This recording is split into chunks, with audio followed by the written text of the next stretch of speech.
Hello, this is Melissa from Soul Fiber, and I would like to show you how I make my needle felted art masks. So how I begin is simply by sketching out a very rough outline of how I want the basic face shape to look. So for this particular mask, I'm going to attempt to make a witch.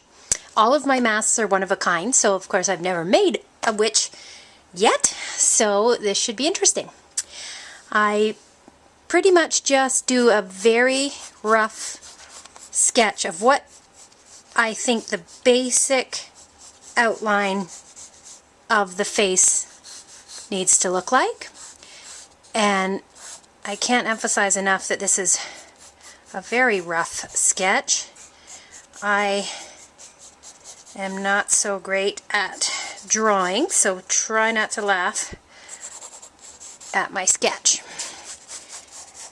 So I want her to have quite a long forehead here, like an elongated forehead. So I'm going to accentuate that part, giving her a long, sort of narrow, sunken in, skinny face for a witch. And I'll just, sorry, that's my cockatiel you hear in the background, squeaking away. So right here about I'm going to rough in the eyes. Again, this is really nothing like what the final thing will look like. I just like to give myself a good starting point.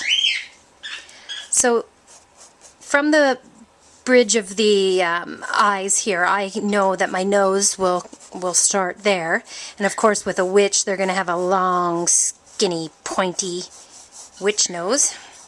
So I'm really just drawing this in for the benefit of placing my mouth and knowing where I want everything to be. So it looks nothing like a witch, of course, as of yet. And I don't even worry about anything like ears or hair or anything like that yet. Those are all add-ons later. So right now I'm really focusing on just the face shape, the very outline to make the template. My template will then be traced onto a piece of pre-felt from the craft stores. This is inexpensive commercial pre-felt. And this is the base of all of my art masks. I do not use a form. I start flat and build and sculpt out from there. So the flat piece, of course, is what will go against your face. So here I have basically the very simple outline of where the positioning of my facial features will be. I also like to sketch in some of the details that I want to make sure I incorporate into my mask. So, of course, into making this a witch, we know that, you know, they are really, really creepy looking, like warts and maybe one little snaggle tooth or something here. These are important details. This is just for me, for a reference that I want to make sure I don't forget to put on my mask.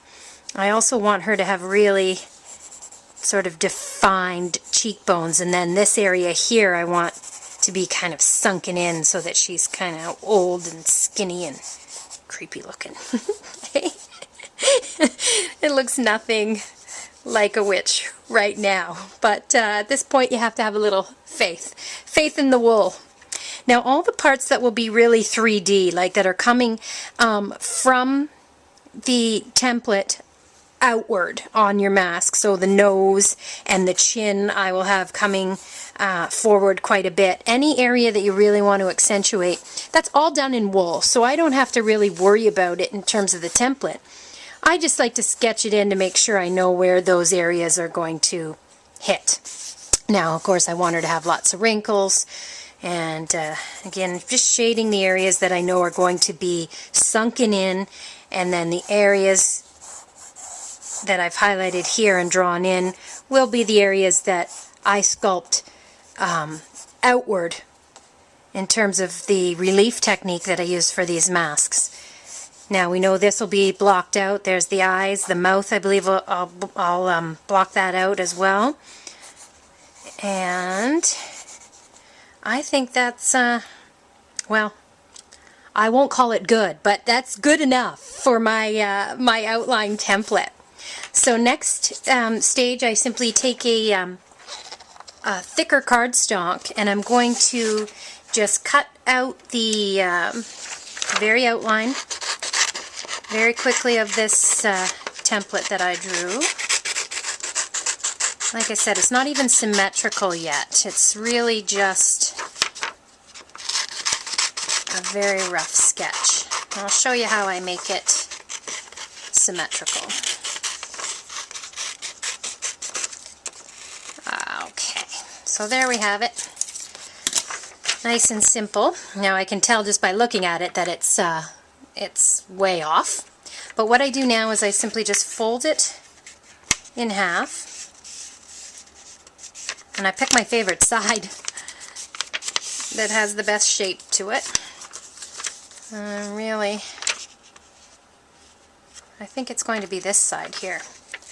So what I'm going to do is just line it up on the thicker cardstock here, grab a Sharpie marker,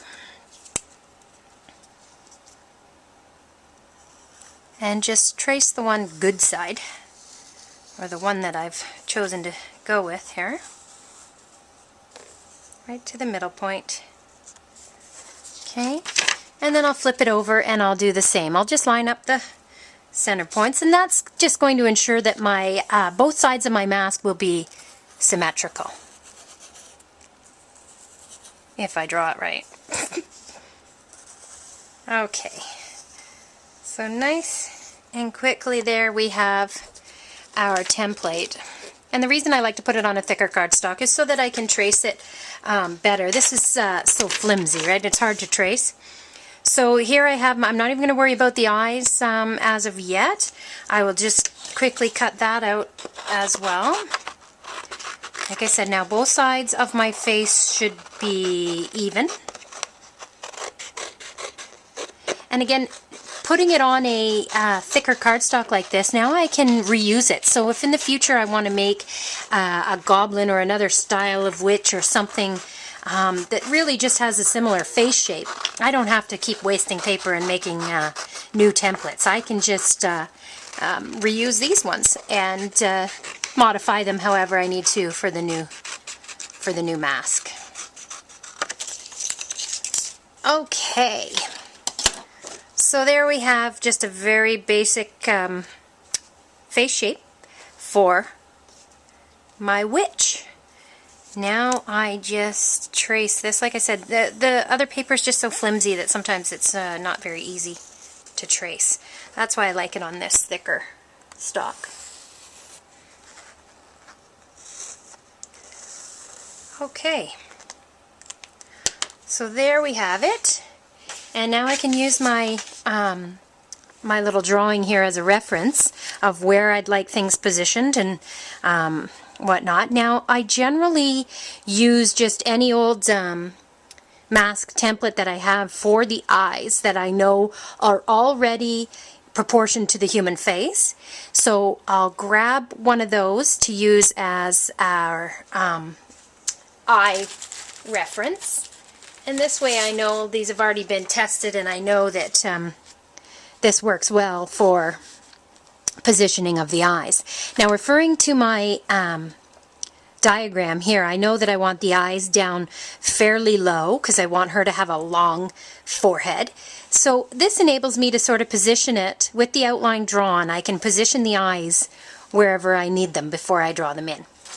Okay, so I think I'm going to hit it, and you can do these kinds of things too. You can go like this if this is where I was thinking of the eyes.